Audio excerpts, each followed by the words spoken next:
In this video, I'm going to show you a way of dealing with pagination when web scraping Amazon.com search pages. Hi everyone and welcome, my name is John and let's get into it. So the method that I'm going to be doing is I'm going to be checking the next button here to see if it exists, and if it does, I'm going to be scraping the URL from it and then moving on with that page. So on this page here we can see that we go up to 6. On page 5 I have this list here, the pagination, and we have a class with the link in it that says a last. If I go to the next page and have a look at the same thing, we'll see that the next button has disappeared and we can see we have no link and it just has a slightly different class, a-disabled, a-last. So we can use that. So I'm going to go to our code now and I'm going to import the modules, the packages that we need. So we're going to be needing request HTML from this one to be able to scrape Amazon. So from requests HTML, we're going to import HTML session, and that's going to let us actually scrape the page. Then we need to set up our s is equal to HTML session, which lets us access this easier. I'm going to go ahead and grab the URL for this page that we were just looking at, but I'm going to go back to page 1 and I'm going to copy it out and I'm going to show you how I'm just going to chop it up a little bit first. So we've got this long URL here, but we actually don't need this afterwards for the now. So I'm going to remove that. So we're basically just saying here, and that's our search term there, you can see. The next thing that we want to do is we need to write a function that actually gets the data, and then we can do our find if the button exists and then go from there. So we're also going to need BeautifulSoup 4. So I'm going to do from BS4, import I can't ever type this word. There we go. So now let's write our first function. So the first one, what we want to do is we want to take the URL of the page and we want to return the soup out, which we can then use past the HTML with. So I'm going to call this one define for df for define our function, get data, and we're going to give it a URL. And then within this, I'm going to do our r is equal to s.get because we want to use the session that we're creating up here, and then the URL.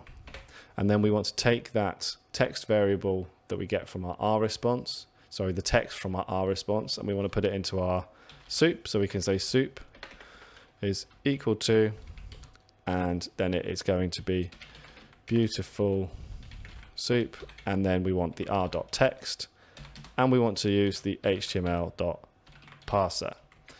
So if this doesn't work or you get any errors, I would print out the text value and just check that it doesn't say anything like bot or captcha or anything like that. But if you're doing exactly what I've done, you should be fine. This is my method for web scraping Amazon at the moment. So what I'm going to do is I'm actually just going to return the soup out of this function. So what this is going to do is that when we give this function a Amazon URL like this, it's going to return the soup, which is going to be all the HTML that we can then look and search in with BeautifulSoup's find or find all. Just to test that this works, I'm going to run this. I'm just going to say print, and we want to print whatever comes out of our function, get data, and we're giving it our URL, which is this one here. So this should print out the whole of the soup in its entirety, which will be everything from this page. There it is. We can see it all here. And within that is the HTML of all the code that we actually want, the products, etc., etc. So I'm just going to get rid of that.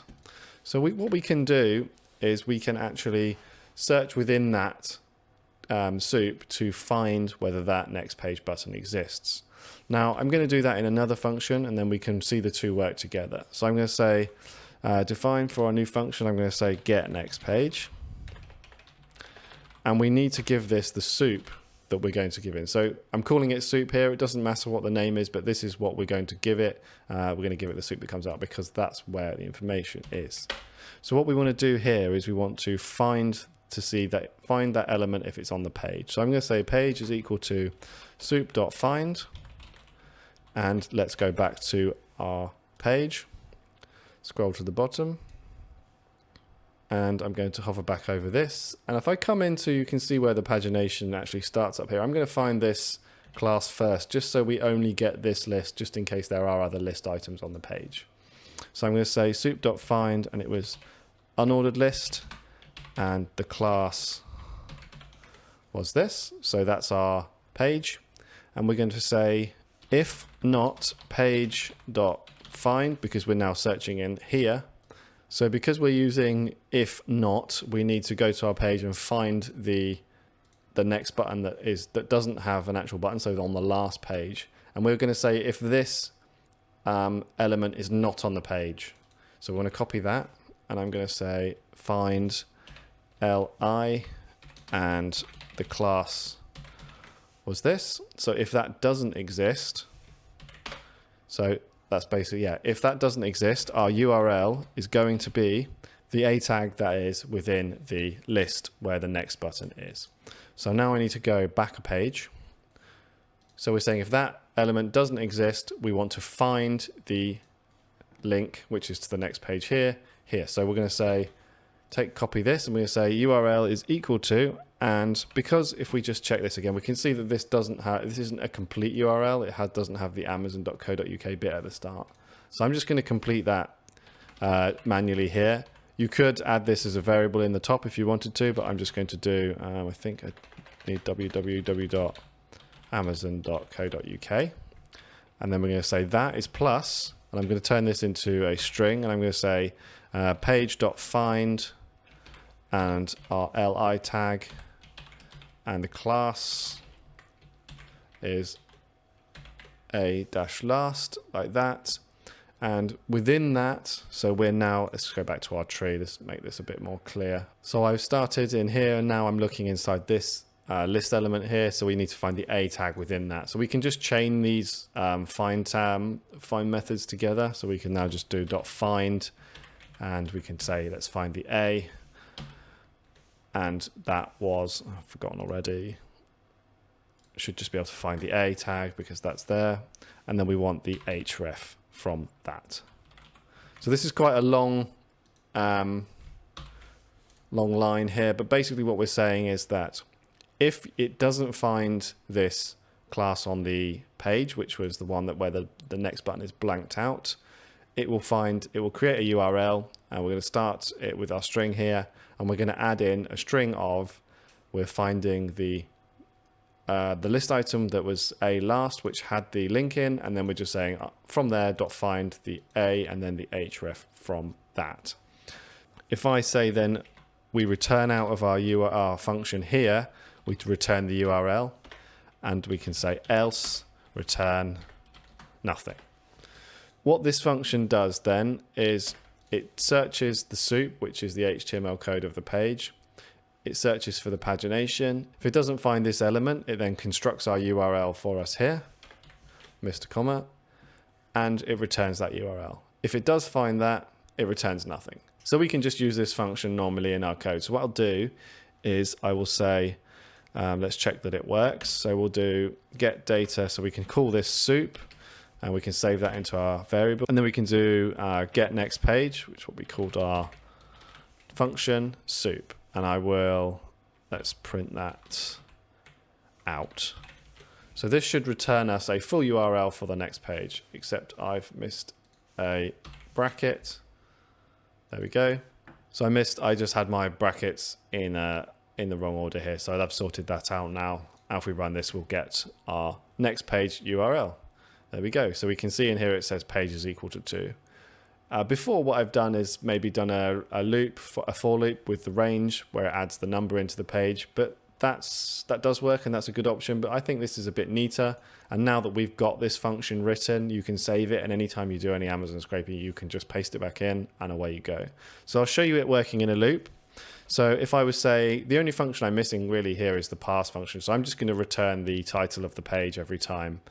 So what I'm going to do is I'm going to say while true. So this loop will run indefinitely and until we break out of it. And then I'm going to say our soup is our thing here. And then I'm going to say our URL, which is what we're returning from this function, is equal to that. So if we get a good URL out here, we'll get that back. And now I can say if not URL. So if the function returns nothing, we can just break out. So what that will do is if, and I'll just put print the URL here.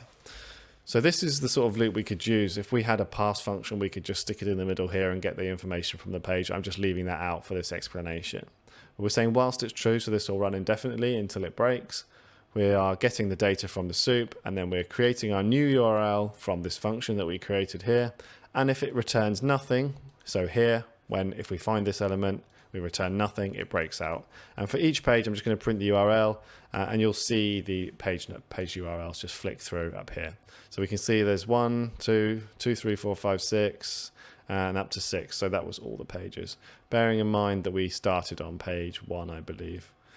So we actually scraped that page first here. So we didn't generate, that's why we didn't generate a page 1 here there. So that's it, guys. Hopefully you've found this useful. It's quite a cool way of getting the pagination to work. So anywhere on Amazon that you're scraping that you see these buttons, which is across most of the site, that function will work. So we can now save this and we can just use it wherever. So what we could do is we could create our own Amazon scraping package, and we could say we could just import this function from it and save it. So that's quite a cool way of doing things. So hopefully you've enjoyed this. Hopefully it's been useful. And don't forget, it's Black Friday coming up. So next Wednesday, I'm going to have a much more complete video with some more cool stuff in it for you. So if you're interested in that, and it's obviously before then, when you watch this, hit the subscribe button, give me a thumbs up, stick some comments down below. I'll try to respond to as many as I can. Let me know what you think. And I will see you guys in the next one. Thank you and goodbye.